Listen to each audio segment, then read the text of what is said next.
gabar Soomaaliyeed muuqaal af Shiinees ah ku duubtay ayaa ka yaabsaday dowladda Shiine, shacabka Shiine iyo sidoo kale dhammaan telefishinada Shiineeska. Maanta way hadlayaan baraha bulshada Shiinaha daagishid. Maanta gabadhan la hadlayaa Dictores Hodan oo ah safiiradda Soomaaliya u fadhiso Shiinaha fariin af Shiinees ah. Sanadka cusub oo u curtay Shiine awgiis ay fariin u gudbisay. Waxay u gudbisay afkooda Shiineeska. Aday yaabi doontidii horta muuqaalka ila arag. 大家好，我是索马里联邦共和国驻华大使何丹。至此新春佳节，我谨代表索马里政府和人民向中国的朋友们致以最沉着的祝福。我衷心祝愿中国的朋友们在新的一年里身体健康、家庭幸福、事业有成。也希望索马里和中国两国的友谊更加深厚，合作更加紧密，为我们的人民带来更多的扶持和资源。 fiiri ani qofkii af Shiinees barto horta madaxu ii saariyaa madaxa qofkii afka Shiineeska barto madaxu ii saariyaa alifbeetada Shiineeska meeqa waa mataqaana horta Shiine sidiisa oo alifbeeta ma laha yani sidaas dhahan ayaga alifbeet ma laakiin wuxuu leeyahay xarfu leeyahay sida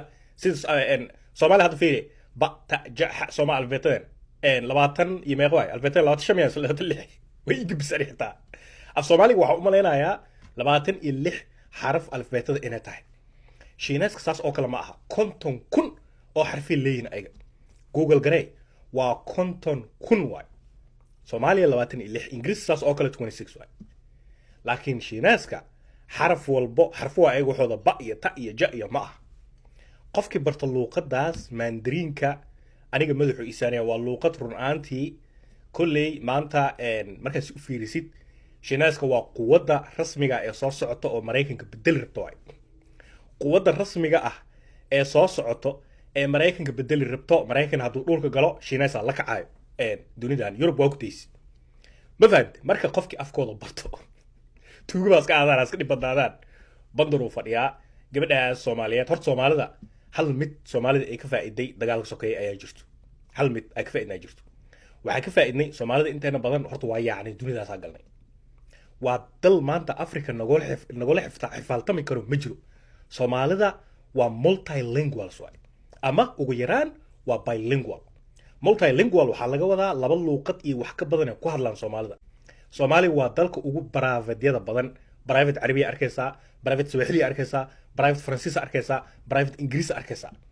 xitaa private waxa arkaya dartaa luuqado kale oo wiiga aad maqlin lagu dhigo markii qurbaha ah soo galnayna dalalkii ah imaanay luuqadihii adson futsaan fiir 500,000 Soomaali ayaa Kenya joogto oo Swahili ku hadasho af Soomaaliga ka sii lumaayo Soomaalida qaarkood kuwa waxaa jiro baxay Yurub galay af German af Talyaani af Spanish Portuguese lagu hadlaa Soomaali ku hadlaysa arkaysa kuwan kale Mareykanka iyo soo galay maxay dhigi jiray Soomaali waxa arkay niyo Mexico degan arkaysa afkooda ku hadlaa afka Spanish ku hadlaa arkaysa marka faa'iidooyinka Soomaalida waxyaabaha Afrika aysan kula tirtami karin ayay kamid tahay almuhim marka gabadhaas waxaan leenahay hambaliya leenahay waxaan rabay kulli ma aqaan afrita arkaysi in kale inaan dhaho madaxa noo saaranta inaan dhaho maxaa yeelay qofkii juhdi geliyo maado ilaa waa ahaato physics ha ahaado xisaab ha ahaado luqad ha ahaado boqolkiiba qofkaas wuxuu mudan yahay in loo hambaliyeeyo oo la xuso ayuu mudan yahay gabadhaas waxaan leenahay ma sha Allah leenahay meeshii